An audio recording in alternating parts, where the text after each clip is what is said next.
Just when you think Ninja Storm won the award for the most what the hell moment in tag teaming history.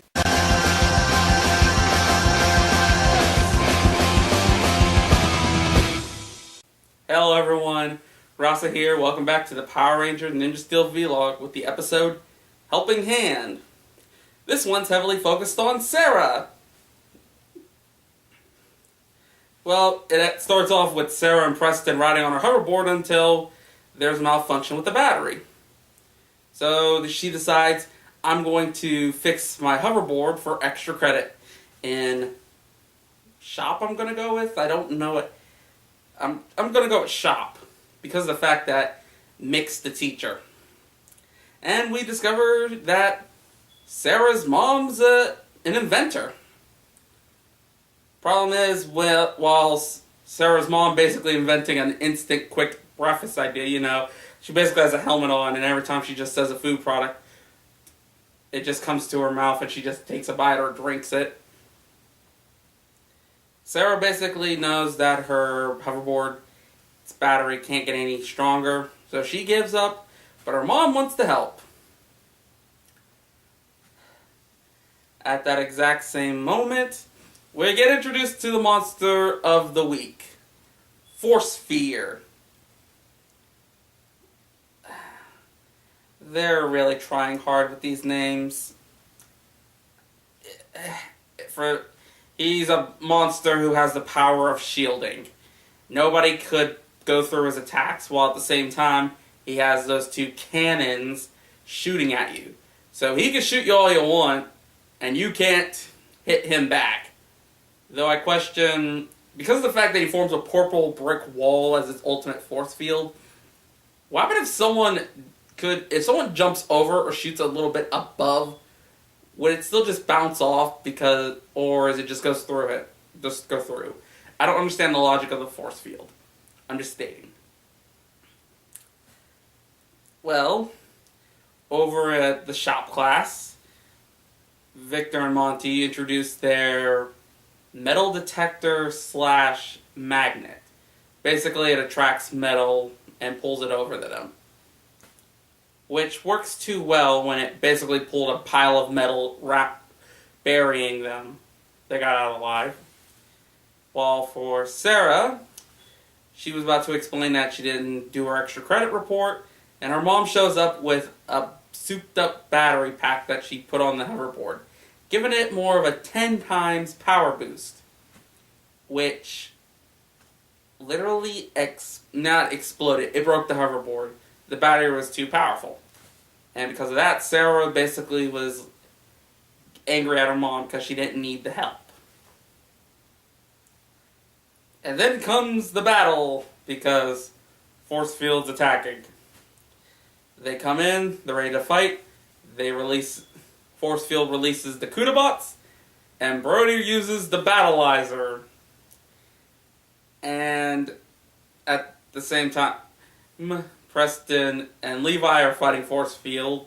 Fear. I'm going to keep calling him Force.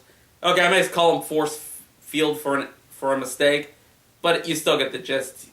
That's a pun on his name. They fight. They're having a hard time. Brody does some things. They're having a hard time even with the Battleizer. And then the weirdest thing that they did. Brody grabbed Levi and Preston, spinned them like shurikens, and thrown them at Force Fear. I thought the ninja skateboarding thing was going to be the weirdest thing us Americans would see in the ninjas. But this is getting up there. It just leads to the question, why do the Ninja Rangers do the most weirdest things? I gotta rewatch the Equation ones to see if they did anything weird, just to be sure. Okay. Yeah, it still didn't work. So the only thought was, run away! Ninja smoke bomb technique. And Odious appears, where the hell have you been? And decides, it just yells at Force Fear. And Force Fear's idea, make me a giant monster, that way the force field is stronger. Which is kind of genius.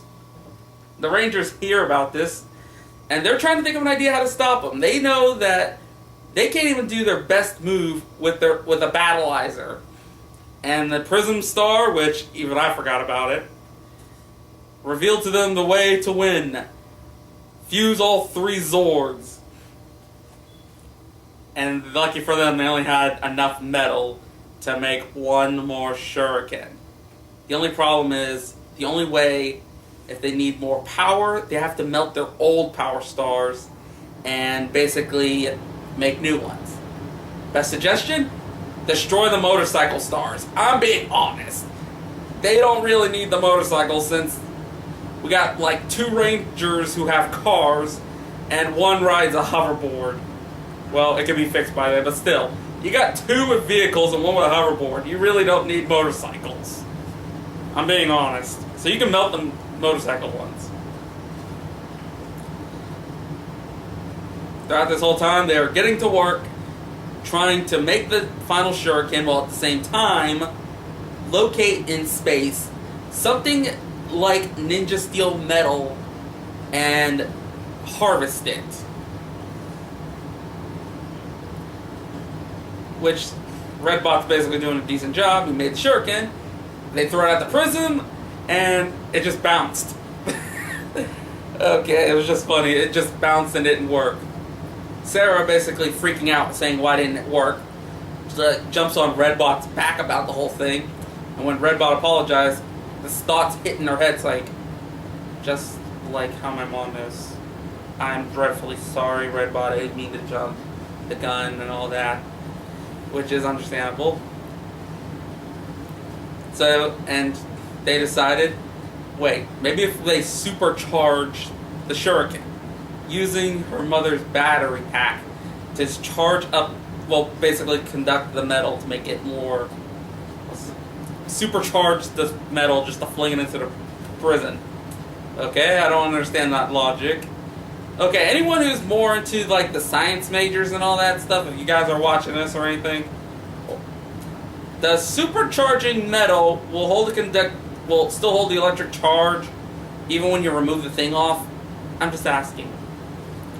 Because, yeah, they supercharged it, flinged it into the Shuriken prison, and they were getting it ready, while Force Fear is now a giant monster, and they have to find a way to hold him down long enough.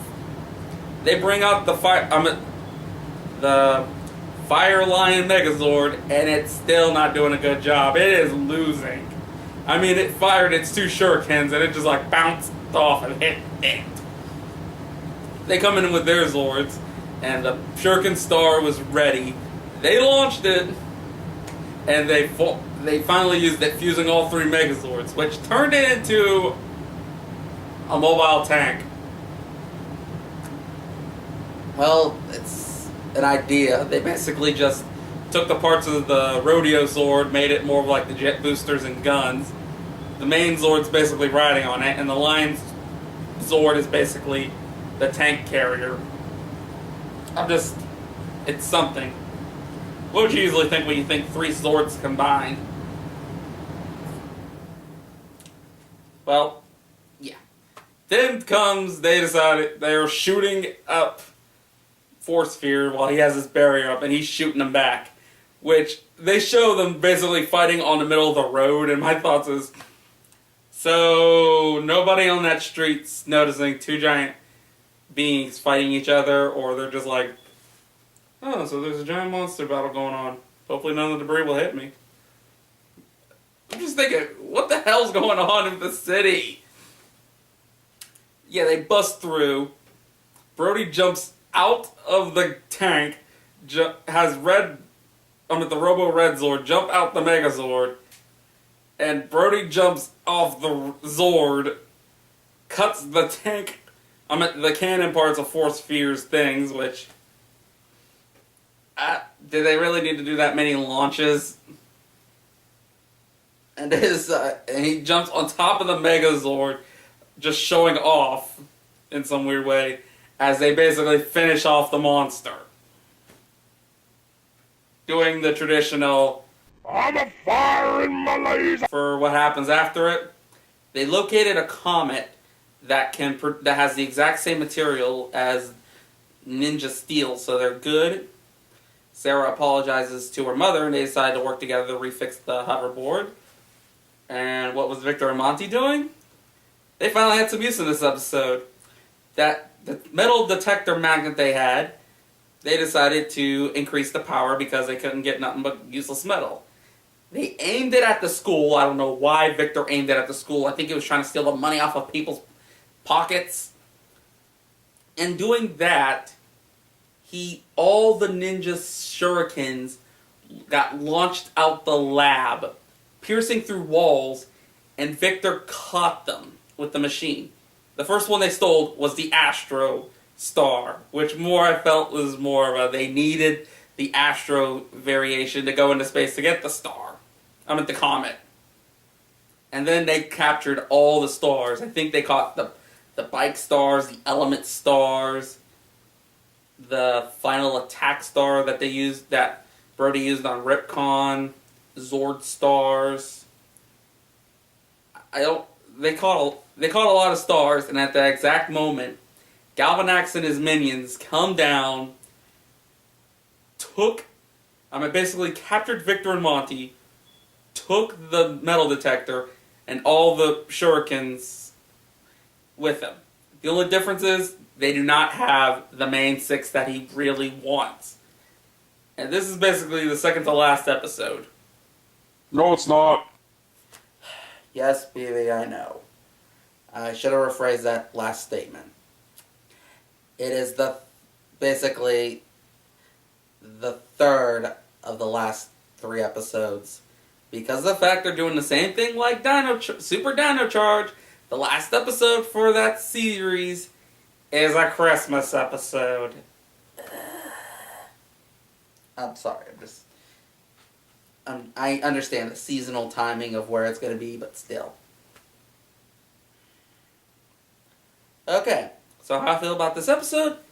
It actually did a better job than most episodes. It was able to balance out the story of the Ranger side a little bit, and it also gave it a better lesson for Sarah, basically to know when people are trying to help you, and if they accidentally screw up. And know when to apologize about their screw-ups. That's actually a decent lesson. I wish they would have added more to the Ranger side, like more of the combat situation, or the fact that they could have at least put the Battleizer a little bit earlier, because they just got the star back last week, and the moment they're using it again, it completely fails. They usually give us a couple episodes of the Battleizer being badass. It just proves that Ninja Steel's Battleizer is basically useless. I'm sorry to admit it. Even their Zord, this is their second time the Zord gets to fight, and it failed. It had to fuse with other Zords to actually prove how badass it is. That and the fact that, the reason why they cut the series in half. So more likely, if they didn't do that whole situation, we would have had the Red Line Zord a little bit longer, doing the whole thing. But still, what they're doing right now, it's kind of sad just seeing the Zord basically failing. So I can't wait to see the next week's one with Galvanax winning. More likely he's going to do something with the magnets, try to steal the shurikens off of the Rangers or something. Could be that idea. And like I state for the end of every video most of the time, here's our yokai fact.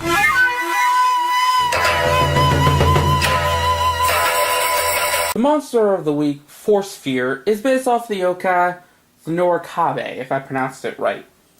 A giant wall-like yokai that appears during nighttime.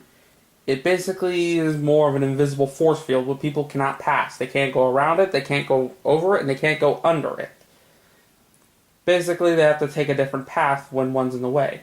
Or, if they're lucky, able to find a certain weak spot and hit it with a stick, causing the yokai to vanish. Not much is known about the yokai. It could be a variation of a Tsukigami, or it could be a Tanuki basically playing a trick on people and using its balls as a force field wall. I am not joking!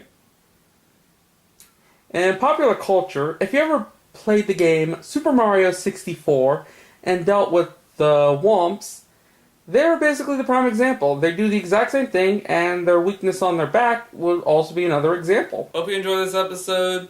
All I can say is, this is Rasa, signing out. Thank you for watching the channel. If you want to watch more, click on the left or right annotations to see different videos. Or if you want to see videos in the future, subscribe to the channel. Till then,